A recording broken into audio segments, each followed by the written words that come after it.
today we have the 2017 Audi S4.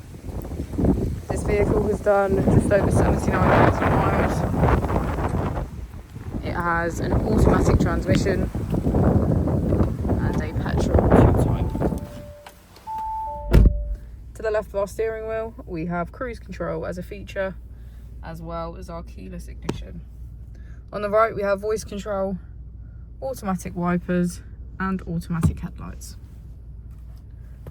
Moving on to our screen, we can access media, radio, navigation and smartphone integration.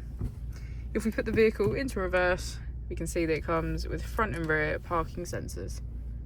Just below is our dual zone climate control with heated seats on either side. If we press our drive select just below, we can switch between our 5 different driving modes. As we go into the back of the vehicle, we can see that it has a full leather black interior.